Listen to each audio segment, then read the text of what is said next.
A igreja anseia por esse glorioso dia, quando estivermos na presença do Pai, do Filho e do Espírito Santo, e todos podendo adorá-lo livremente, sem mais a luta do pecado que nos assedia, o pecado que nos rouba da íntima comunhão com Deus, rouba da íntima comunhão com os nossos irmãos. Salmo de número 86, o verso 11, na Nova Versão Internacional, diz assim: Ensina-me o teu caminho, Senhor, para que eu ande na tua verdade. Dá-me um coração inteiramente fiel, para que eu tema o teu nome. Ensina-me o teu caminho, Senhor, para que eu ande na tua verdade. Dá-me um coração inteiramente fiel, para que eu tema o teu nome. O salmista é muito sincero, queridos. Ele quer saber o caminho, para que ande no caminho do Senhor, na verdade do Senhor. Mas ele sabe que não consegue. O seu coração é enganoso, como ouvimos aqui no domingo passado. Então ele pede: Senhor, me dá um coração inteiramente fiel. Faz do meu coração um coração fiel para obedecer somente ao Senhor, para fazer apenas a tua vontade. Eu quero te convidar para fazer essa oração. Se você tiver essa coragem, se o seu coração tiver realmente esse desejo de fazer a vontade do Senhor, ore por isso. Nós vamos começar hoje uma série no mês da família. O mês de maio será o mês da família e estamos concentrando em 4 mensagens sobre a família. Hoje vamos refletir sobre uma família segundo o coração de Deus. É a base, o fundamento para os outros temas que serão desenvolvidos. Relacionamento marido e mulher no próximo domingo, no terceiro domingo, relacionamento pais e filhos, e no último domingo, um lar edificado sob a confiança e na dependência do Senhor. Então, você que está aqui, de alguma maneira você está envolvido com família. Talvez você faça parte de uma família e já esteja pensando em constituir a sua família. Essa mensagem é para você. Você está aqui e você tem família e essa mensagem é para você. Enfrentando lutas, essa mensagem é com você. Cheio de alegria pela família que Deus te deu, essa mensagem de hoje é para você.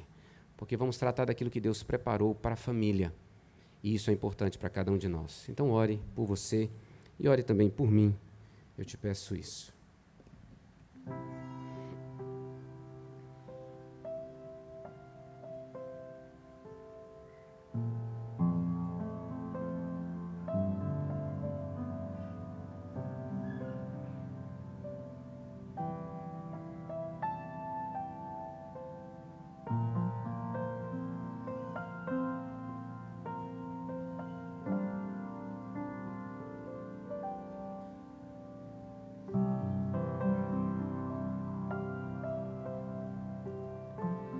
Senhor, nós queremos andar na tua verdade. Não há melhor caminho para nós. É somente lá que vamos encontrar paz, segurança, alegria plena. Então, ensina-nos o teu caminho nessa noite, nesse tema específico de família. E dispõe o nosso coração, transforma o nosso coração, dá-nos um coração inteiramente fiel ao Senhor. Porque por nós mesmos não vamos conseguir. Abre o nosso entendimento, Senhor, e aplica essa verdade para cada um de nós aqui, conforme a necessidade de cada um. Tenha misericórdia da minha vida, que tenho essa responsabilidade de compartilhar a tua verdade, o teu ensino, aquilo que o Senhor preparou para cada um de nós. Ó Espírito Santo, guia-me nas palavras, dê-me fidelidade à tua verdade revelada na Escritura Sagrada. E tudo isso nós te pedimos para a glória do teu santo nome. Pois nós pedimos e agradecemos, orando em nome do nosso Salvador Jesus Cristo. Amém. Glória a Deus. A certeza que temos é que quando pedimos a Deus segundo a sua vontade, Ele nos ouve. E eu não tenho dúvida que Deus quer nos ensinar sobre o propósito para a família. Que Ele então fale ao nosso coração por sua graça. O número de divórcio tem crescido a cada ano, ano após ano, inclusive entre aqueles que são discípulos de Jesus Cristo, que confessam Jesus como Senhor e Salvador da sua vida. Segundo o IBGE, de 2016 para 2017, o número de casamentos, e eu digo união entre homem e mulher, cresceu 8, caiu. O número de divórcio de casamentos entre homem e mulher aumentou 8,3%. O número de casamentos diminuiu. Homem e mulher não estão querendo mais se casar. Isso está diminuindo. O que tem aumentado é o número de união homoafetiva homossexuais. Isso tem aumentado mais de 10% ao ano. Casamentos têm durado menos tempo. Em 2016, a média de duração de um casamento era 17 anos. Em 2017, caiu para 14 anos. Esses números, queridos, dados do IBGE, mostram que há uma desvalorização do casamento. E há porque não se entende o que é casamento. Casais separados é sinônimo de famílias destruídas, cujas implicações sobre todos os envolvidos, mas especialmente as crianças, provocam muito sofrimento, desestruturação emocional, conflitos terríveis, marcas profundas. Eu sou fruto de um casamento que terminou depois de 13 anos. Sem dúvida, o que gera uma estatística como essa é o coração corrompido pelo pecado, que é endurecido, e aí as pessoas caminham contrariamente à vontade do Senhor. E Deus é quem nos ensina o que é casamento. Deus instituiu o casamento. É a ideia dele. E o que seria um casamento, uma família, segundo o plano de Deus? A resposta a essa pergunta você não encontra em manuais de autoajuda, nos consultórios de psicólogos ou terapeutas, muito menos na sabedoria popular, no senso comum. A resposta a essa pergunta você encontra na Escritura Sagrada. É lá que eu e você temos que buscar a resposta do Senhor. Pedro, escrevendo a sua segunda carta e preocupado com a forma como o povo estava olhando para tanta coisa, menos para a palavra de Deus, ele diz o seguinte: visto como, pelo seu divino poder, Deus, nos tem sido doadas todas as coisas que conduzem à vida e à piedade. Deus nos tem dado tudo aquilo que a gente precisa para ter vida e caminhar em piedade, uma espiritualidade na presença dele. Pelo conhecimento completo daquele que nos chamou para a sua própria glória e virtude. Todo o conhecimento que eu e você precisamos está em Deus, escondidos, como Paulo diz, na pessoa de Jesus Cristo. Então nós temos que vir para a palavra do Senhor. Abra sua Bíblia em Gênesis, capítulo 1. Nós vamos refletir em alguns versos do capítulo 1 e alguns versos do capítulo 2, para nós entendermos, discernirmos, aprendermos e talvez relembrarmos o que significa uma família segundo o plano de Deus, segundo o propósito do Senhor. Capítulo 1 de Gênesis, a partir do verso de número 26.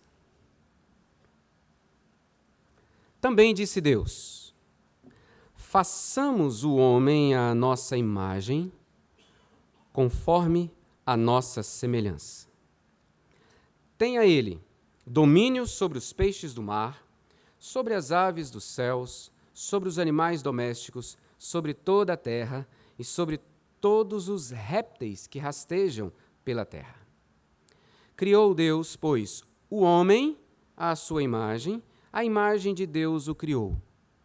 Homem e mulher os criou. E Deus os abençoou e lhes disse: sede fecundos, multiplicai-vos, enchei a terra e sujeitai-a, dominai sobre os peixes do mar, sobre as aves dos céus e sobre todo animal que rasteja pela terra. Capítulo 2, verso de número 23 e 24. E disse o homem: esta, afinal, é osso dos meus ossos e carne da minha carne. Chamar-se-á varoa, porquanto do varão foi tomada. Por isso, deixa o homem pai e mãe e se une à sua mulher, tornando-se os dois uma só carne. Deixe a sua Bíblia aberta, por favor. A Bíblia ensina que Deus criou todas as coisas para demonstrar a sua glória e majestade no tempo e no espaço. Ele também criou o ser humano, a sua imagem e semelhança, para uma comunhão perfeita. E nós vemos que o auge da criação divina é a família, homem e mulher, e a ordem que ele dá para esse homem e essa mulher terem filhos, encherem a terra, multiplicarem-se. Então Deus cria homem e mulher, a sua imagem e semelhança, une homem e mulher como esposo e esposa, ordenando que gerem filhos e que administrem toda a criação que Deus trouxe à existência como um subregente de Deus. Queridos, a Bíblia inicia com o casamento, esse que nós lemos, instituição da família, e a Bíblia termina com um casamento.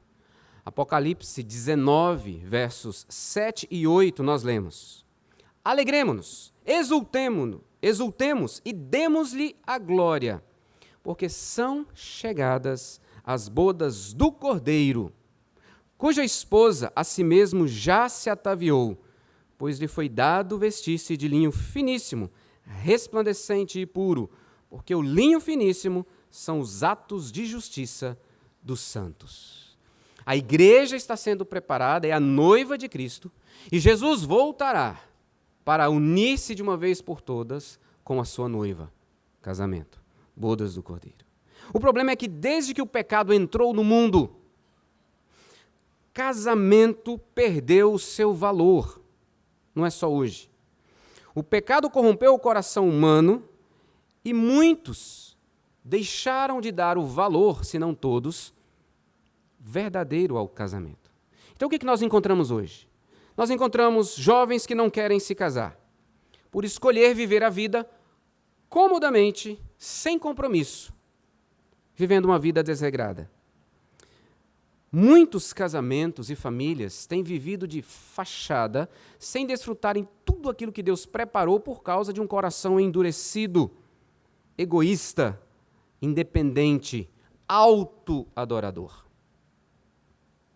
E muitas uniões contrárias ao plano de Deus têm acontecido, como expressão de um coração caído. As uniões homossexuais, homoafetivas. Então eu entendo que o resgate do entendimento correto, o entendimento do que é o plano de Deus para a família é importantíssimo para todos nós. Eu entendo que isso vai corrigir caminhos errados e vai levar ao arrependimento aqueles que estão distantes do propósito de Deus para o casamento, podem, confrontados pela palavra, se arrependerem e voltarem-se para viver tudo que Deus preparou. Essa palavra é importante para aqueles que estão pensando em casar e que precisam ter a motivação correta e construírem um casamento dentro do plano de Deus, não humano, não particular. E para aqueles que estão vivendo o casamento à luz da palavra, terão os corações fortalecidos, aquecidos, por estarem firmes no caminho que o Senhor tem para eles. Uma família segundo o coração de Deus se trata de uma família conforme o plano de Deus. E o que esse texto mostra para nós? Primeiro, versos 26 e 27 mostram para nós que Deus criou homem e mulher à sua imagem e semelhança para refletirem a sua glória. É daqui que a gente começa a construir e entender o que é casamento segundo o plano de Deus, segundo o coração de Deus. Deus cria homem e mulher à sua imagem e semelhança para refletirem a sua glória. Isso está muito claro no texto. O verso 26 diz: Deus, que é trino, Pai, Filho e Espírito Santo, a Trindade, está no plural, façamos o homem. É uma ação deliberada, intencional. E vamos fazer esse homem à nossa imagem e à nossa semelhança. Verso 27, Deus então cria homem à sua imagem e semelhança, cria mulher à sua imagem e semelhança. Ambos possuem o mesmo valor. Ambos são criados à imagem e semelhança de Deus. Ambos possuem características ou atributos de Deus que são comunicados a eles. Atributos do Deus Pai, Filho e Espírito Santo. Queridos, só homem e mulher têm isso. Nenhuma outra criatura tem. Só homem e mulher possuem aquilo que Deus comunicou a eles: personalidade. Só homem e mulher possuem intelecto, emoção, vontade, raciocínio. E Deus comunica isso ao homem e à mulher para que eles manifestem ao mundo quem Deus é. A imagem divina é estampada no homem e é estampada na mulher. Ou seja, Deus não é homem, Deus não é mulher. Deus se manifesta no homem, Deus se manifesta na mulher. Deus reflete sua imagem através do homem, Deus reflete a sua imagem através da mulher. Foi assim que Deus criou o ser humano. Criado para viver de maneira santa. Criado para viver de maneira a agradar a Deus. Viver um relacionamento de íntima comunhão com Deus. Desfrutar de quem Deus é e daquilo que Deus criou. E ao viver assim, queridos, o homem e a mulher estariam refletindo a imagem e a semelhança de Deus, a glória de Deus, o caráter de Deus. E esse é um privilégio para mim e para você. É uma responsabilidade que todo ser humano recebeu, por ser criado à imagem e semelhança de Deus. Refletir no mundo a imagem dele, a partir da comunhão com ele. Veja o que Deus falou ao povo de Israel, que estava distante da glória, distante de Deus, através do profeta Isaías, capítulo 43, versos 6 e 7. Direi ao norte, entrega, e ao sul, não retenhas. Trazei meus filhos de longe e minhas filhas das extremidades da terra. A todos os que são chamados pelo meu nome e os que criei para minha glória e que formei e fiz. Você foi criado para a glória de Deus. Se você não vive para refletir a glória de Deus, você está em contínua culpa, peso, porque está andando conforme o seu propósito e não o propósito de Deus. E quando eu não ando conforme o propósito de Deus, há algo que me incomoda, que me persegue. E aí você vai buscar um propósito de vida fora do propósito de Deus. Até que você seja encontrado por Ele e passe novamente a entender que a sua vida existe para a glória dEle. Queridos, viver para a glória de Deus é como a lua, que não tem luz própria. Ela só ilumina quando está voltada para o sol, e quando ela recebe a luz do sol, ela reflete a luz do sol. Eu e você não temos luz própria. Nós recebemos a glória de Deus em nós e podemos refletir essa glória. Somos totalmente dependentes de Deus e criados como homem e como mulher para refletir essa glória. E essa é a primeira verdade que você precisa. Deus cria homem e mulher à sua imagem e semelhança para refletirem a sua glória. Só que o texto diz que Deus pega esse homem e essa mulher e une para expressarem essa glória, para manifestar essa glória agora não mais individualmente, mas como casal. É o que você vê comigo no verso de número 28. E Deus os abençoou e lhes disse: sede fecundos, multiplicai-vos, enchei a terra e sujeitai-a. Dominai sobre os peixes do mar, sobre as aves dos céus e sobre todo animal que rasteja pela terra. Deus é Pai, Filho e Espírito Santo. 3 são 1. Agora Deus pega homem e mulher, 2 vão ser 1. Porque para refletir a imagem do Deus Trino, homem e mulher precisam estar em relacionamento que mostrem, que revelem essa mesma diversidade em unidade. Se nós temos 3 pessoas na Trindade, diversidade, mas estão em plena harmonia e unidade por toda a eternidade. Deus cria homem e mulher e diz, para refletirem a minha glória, vocês precisam estar juntos e se fundirem em um só, onde há diversidade, homem e mulher, mas há unidade perfeita. estamos tratando do plano, do propósito de Deus para a família antes do pecado. Ser criado, portanto, à imagem e semelhança de Deus significa ser criado para relacionamentos, onde o casamento é a melhor maneira de refletir essa imagem de Deus. Então significa que homem e mulher, mesmo sem estar casados, vão refletir a glória de Deus.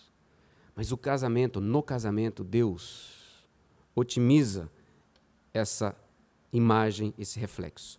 Ao unir homem e mulher criados à sua imagem e semelhança, Deus tem em mente uma relação de marido e esposa que viverá para a glória da Trindade. O pastor David Merck afirma o seguinte: o relacionamento marido-esposa é um espelho do relacionamento que existe entre a Trindade. O relacionamento interpessoal do casal é um testemunho em si da natureza de Deus. Vocês estão percebendo a seriedade de um casamento? Capítulo 2, verso 24. Por isso, deixa o homem pai e mãe, se une à sua mulher, tornando-se os dois uma só carne. Dois se tornam um, como três são um na Trindade. Isso é um mistério. Mas assim como a Trindade, assim como na Trindade, cada pessoa tem o seu papel específico, no relacionamento conjugal, homem e mulher vivem uma complementariedade para refletirem a glória de Deus. Homem e mulher não existem para si mesmos, queridos. Uma família existe para a glória de Deus em tudo que faz, em tudo que vive.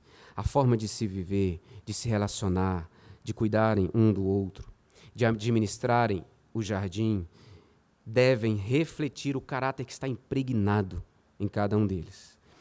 Então perceba, Deus une em casamento um homem e uma mulher. Deus não une dois homens, Deus não une duas mulheres. É um homem e uma mulher. Deus une um homem e uma mulher para refletirem a semelhança de Deus. Dois homens não vão refletir essa semelhança, duas mulheres não vão refletir essa semelhança.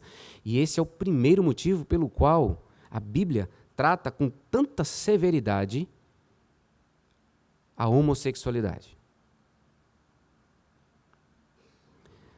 O pastor Andreas Gostenberger diz o seguinte: uniões homossexuais não cumprem o propósito de refletir a glória de Deus como unidade em diversidade.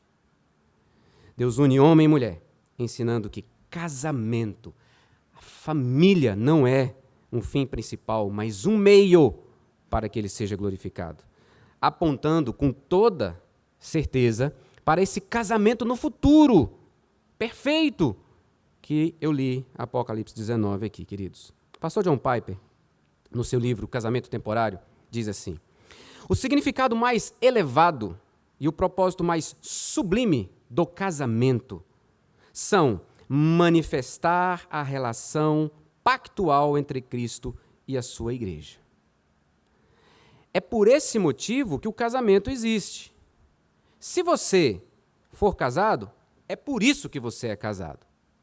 Se você tem esperança de se casar, esse deveria ser o seu sonho.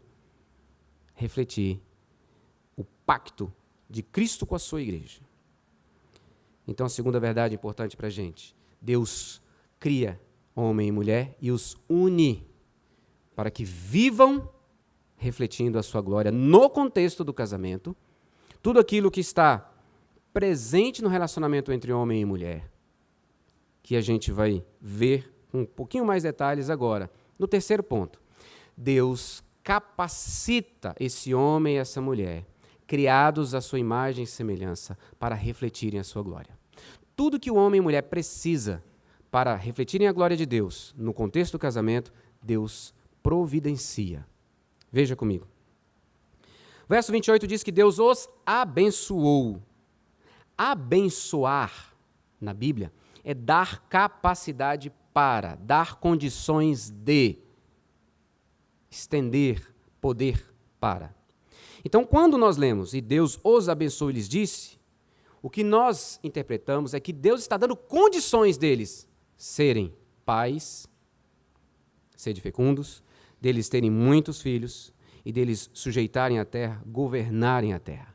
condições deles dominarem sobre os peixes do mar, condições deles governarem sobre as aves dos céus e sobre todo animal que rasteja. Deus deu condições para o homem e para a mulher de tudo o que eles precisavam para dar glória a Deus. Vamos começar. Gerar filhos. Deus dá condições para homem e mulher gerar filhos. E qual o objetivo de Deus com isso? Encher a terra. Só para encher? Encher a terra de filhos significa encher a terra de adoradores do único e verdadeiro Deus. O pecado não chegou aqui, queridos. Então Deus quer que a terra seja cheia de imagem e semelhança dele, desfrutando de comunhão com ele, adorando-o continuamente por quem ele é. E Deus dá condições para o homem assim. Então não se trata apenas de encher a terra de gente, mas encher a terra de adoradores que vão refletir o verdadeiro caráter do Senhor.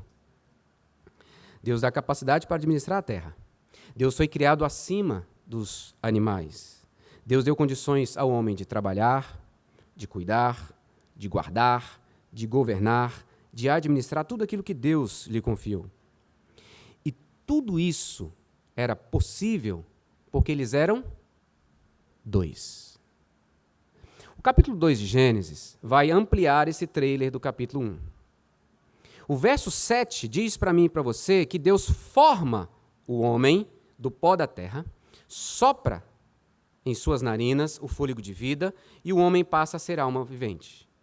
O verso 15 diz que Deus pega esse homem, coloca no jardim do Éden para cultivar e guardar. E só no verso 21 e 22 é que Deus vai adormecer o homem, tirar a sua costela e criar a mulher. E a mulher é criada em resposta a uma necessidade presente, revelada no verso de número 18. Disse mais o Senhor Deus: não é bom que o homem esteja só. Far-lhe-ei uma auxiliadora que lhe seja idônea. Deus cria o homem e lhe dá a responsabilidade de liderar a sua família e cuidar do ambiente onde eles estão. E Deus, então, depois lhe dá a esposa para ser a sua auxiliadora idônea, onde um não é melhor que o outro, porque ambos foram criados à imagem e semelhança de Deus, mas eles possuem responsabilidades, papéis diferentes no contexto conjugal. Isso é só no domingo que vem que a gente vai entender sobre relacionamento marido e mulher. Mas isso está claro no texto para a gente. Eles só podem cumprir o propósito de Deus porque são dois que se unem para isso. O ser humano, toda a criação, depende de Deus em todo o tempo, assim como Adão e Eva, criados à imagem de Deus aqui, necessitavam e dependiam dele, também toda a criação. O texto continua no verso 29, capítulo 1, dizendo que tudo o que eles precisavam para mantimento também será fornecido por Deus.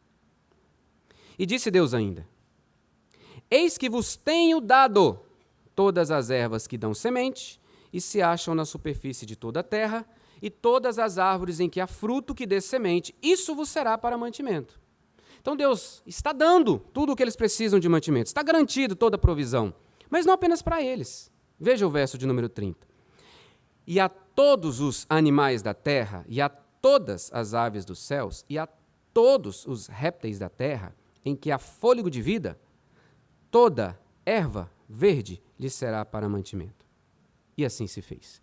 O Deus Jeová Jireh já se apresenta desde o início, o primeiro capítulo de Gênesis. O Deus que provê toda e qualquer necessidade do ser humano.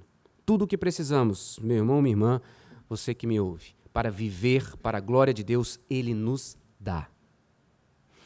Tudo o que eu e você precisamos para refletir a glória de Deus através da nossa vida, Ele nos concede. Bendito és tu, Senhor Deus de Israel, nosso Pai, de eternidade em eternidade. Teu, Senhor, é o poder, a grandeza, a honra, a vitória, a majestade. Porque teu é tudo quanto há nos céus e na terra. Teu, Senhor, é o reino. E tu te exaltaste por chefe sobre todos. Riquezas e glórias vêm de ti. Tu dominas sobre tudo. Na tua mão há força e poder, contigo está o engrandecer e a tudo dar força. 1 Crônicas 29, versos de 10 a 12. Esse é o testemunho de Davi acerca de quem é Deus. O homem e mulher tinham tudo o que precisavam para viverem como marido e mulher, constituindo família, tendo os filhos, para refletirem a glória de Deus. E o verso 24, nós temos essa declaração de como foi o casamento. Por isso deixa o homem pai e mãe, se une à sua mulher, tornando-se os dois uma só carne. Deixar o homem pai e mãe é quando o homem ou mulher deixa o relacionamento íntimo do conforto de casa com os pais, papai e mamãe, com o intuito de unirem-se e constituírem uma nova família. Então aquele estágio assim, maturidade, chegou a hora, quero constituir família. Vou deixar papai e mamãe. Não significa abandonar, mas quem vai falar isso mais é o pastor Reiner. Se une à sua mulher. É uma só. E é de um homem à sua mulher. Unir aqui, o sentido é agarrar. É apegar-se de tal maneira que é uma entrega total, firmada num compromisso que não se quebra jamais. A ideia que é de aliança, como o pacto, a aliança que Deus fez com o homem. Então, quando o homem decide unir-se à sua mulher, ele está assumindo um compromisso de entrega, de fidelidade, para construir com essa pessoa, com ela, para o resto da vida, a sua família. E só depois de deixar pai e mãe e de unir a sua mulher, é que os dois se tornam uma só carne. E a construção verbal, a construção frasal é para ato sexual. Então é aqui a consumação física do casamento. A intimidade profunda gerada pelo ato sexual, o último passo que simboliza a intenção legítima de se entregar ao outro e constituir um novo lar, segundo o plano de Deus. Então só esse texto já ensina para nós claramente que sexo é apenas no contexto do casamento. Ponto. Fidelidade ao cônjuge e nunca antes desse compromisso de deixar pai e mãe, unir a sua mulher ou o seu marido. Queridos, maturidade, desejo, discernimento, momento de construir família. O encontro com a pessoa é o desejo de construir família com um compromisso de fidelidade. E o ato sexual que vai selar esse compromisso fala de exclusividade, de fidelidade, de intimidade. Esse é o plano de Deus para a família.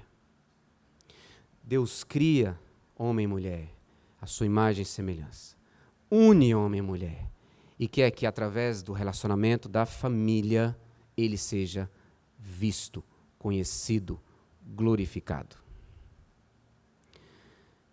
Queridos, o casal, homem e mulher, recebe do Criador a missão de existir e de trabalhar em prol de manifestar a sua glória. A glória do Pai, do Filho e do Espírito Santo. Casados aqui, é assim que vocês vivem o casamento? O casamento de vocês, ele acontece para que Deus seja visto e significa que as pessoas vão ver Deus a partir de vocês. Santidade, amor, amizade, cuidado, isso tudo é refletido no seu relacionamento conjugal. No relacionamento de amor, carinho, respeito, cumplicidade, amizade, cuidado, sujeição mútua, é assim que o casal é criado para viver. É assim que nós que somos casados temos que viver. E gerando filhos, a imagem e semelhança do Deus vivo, conduzindo-os como adoradores do único e verdadeiro Deus. Pais, mães, como nós temos conduzido os nossos filhos no discipulado de maneira que eles vivam para a glória de Deus? Ou será que nós temos ensinado os nossos filhos a viverem para a glória própria, conforme a carreira, a profissão que galgam, que nós insistimos? O casal deve administrar tudo o que receberam do Senhor, entendendo que tudo é para a glória dele. Veio como dádiva, como capacitação, como bênção, com o propósito de refletir Deus e não eles mesmos. E agora, queridos, essa família aqui tem a responsabilidade de buscar adoradores em todo o mundo. Maridos e esposas aqui, famílias presentes nessa noite. Quando Deus diz, multiplicai-vos, enchei a terra, ele está falando para encher a terra de adoradores, imagem e semelhança dele. Ok. A terra hoje está repleta de pessoas que não adoram a Deus e que não querem saber de Deus. Nós, como famílias, recebemos esse chamado desde o Éden, de agora irmos atrás dos adoradores, que ainda estão perdidos em seus pecados, mortos em seus delitos. Homem e mulher, família, devem pregar o Evangelho, viver o Evangelho, para que as outras famílias creiam em Jesus, confessem Jesus e façam parte desse maravilhoso corpo de adoradores. Casamento é compromisso para a glória de Deus. Ele não termina, então, enquanto se está vivo. Casamento só deve acabar com a morte de um dos dois. Esse é o plano de Deus. Porque se é para a glória dele, eu vivo, e enquanto vivo, vivo para a glória dele. Paulo entendeu isso muito bem e diz, portanto, quer comais, quer bebais, ou fazei outra coisa qualquer, fazei tudo para a glória de Deus. Eu e você existimos para refletirmos quem Deus é. É por isso que Deus institui o casamento. Famílias existem para testemunharem do Deus vivo e do seu propósito de reunir adoradores de todas as nações. Deus instituiu a família para refletir sua glória por toda a terra. Mais uma frase do pastor David Merck. Casamento cristão espelha e espalha a imagem do Deus triuno quando cultiva unidade e diversidade. Casamento cristão espelha e espalha a imagem do Deus triuno quando cultiva unidade e diversidade. Uma família, segundo o coração de Deus, é uma família que vive, entende a sua existência para proclamar, testemunhar, anunciar, refletir quem Deus é. Mas o pecado entrou no mundo. E porque o pecado entrou no mundo, queridos, homem e mulher não querem mais servir a Deus, nem mesmo servir o outro. Querem servir a si mesmos. Abriram mão da comunhão íntima e perfeita com Deus para viverem voltados para si mesmo. O resultado? Relacionamento quebrado, acusação, imperfeição, dor, sofrimento, angústia, tristeza. O plano de Deus falhou? Não. Ele precisa apenas enviar Jesus. Entenda o meu apenas, entre aspas. Queridos, por causa do pecado do ser humano, aquele que estava em perfeita intimidade com o Pai e o Espírito Santo, tem que abandonar essa perfeita unidade, essa perfeita convivência, e vir a este mundo, e habitar entre pecadores, para morrer na cruz e pagar pelo pecado de cada um desses pecadores que Deus escolheu salvar. E eu tenho uma teoria, e agora sou eu mesmo, que quando Jesus passava noite em oração, era saudades de estar em íntima comunhão com o Pai. E por isso que quando ele vai voltar, ele diz para os discípulos com muita alegria que eu estou indo de volta para o Pai. Voltar para Cristo, ser salvo, liberto de nós mesmos, Confessarmos os nossos pecados, arrependermos e entregarmos a vida a Cristo significa voltar para essa íntima comunhão com a Trindade, Pai, Filho e Espírito Santo. Isso é maravilhoso. Famílias destruídas pelo poder do pecado podem ser refeitas pelo poder da palavra e ação do Espírito Santo em Jesus Cristo. Como está seu casamento? Como está sua família? É esse plano de Deus que vocês têm vivido? Esse é o plano de Deus para você. Esse é o plano de Deus para mim. E nós temos a maravilhosa graça da palavra, do Espírito Santo, para nos corrigir, nos chamar a atenção para aquilo que está errado e nos conduzir no caminho certo. Foi assim que você orou no início. Senhor, ensina-me a tua verdade. Eu quero andar no teu caminho. Ou ensina-me o teu caminho, eu quero andar na tua verdade. Dá-me um coração inteiramente fiel. Dispõe o meu coração para seguir essa bondade que o Senhor tem, essa verdade que o Senhor constituiu para mim. Eu quero te convidar a fechar os seus olhos. Agora é tempo de você orar.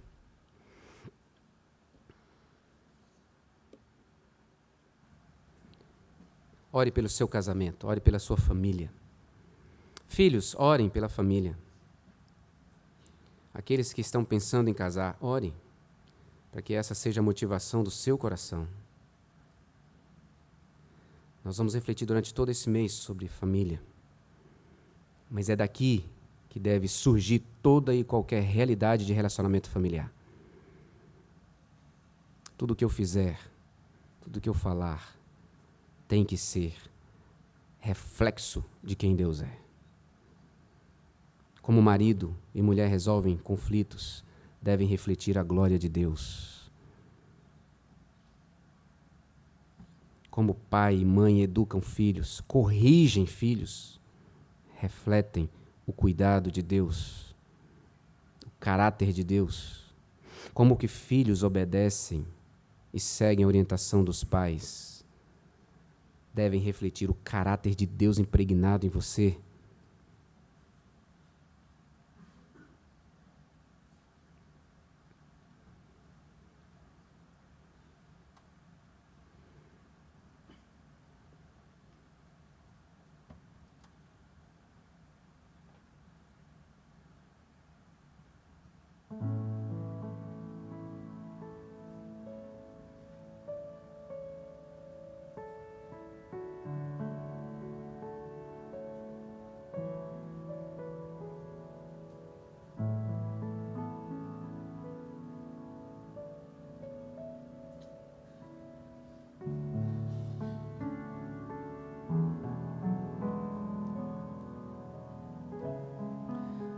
Ó Deus,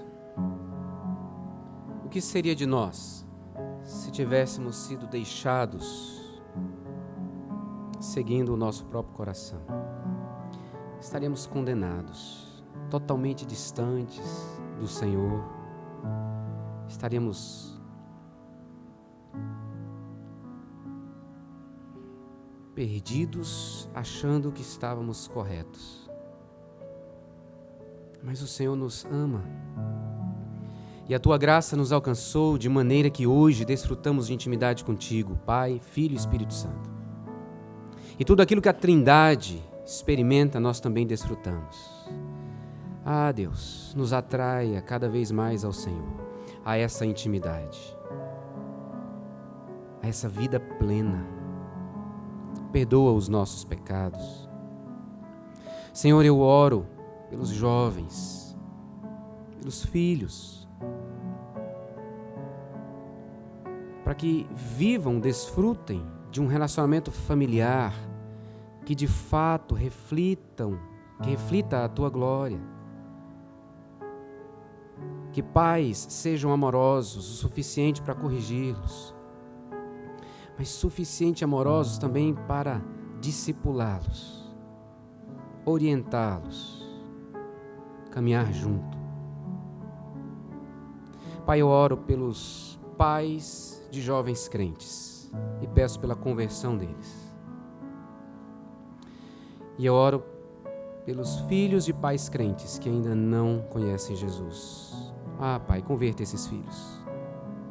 Traga esses filhos de volta para essa intimidade contigo. E aí eles poderão desfrutar muito mais dessa intimidade familiar.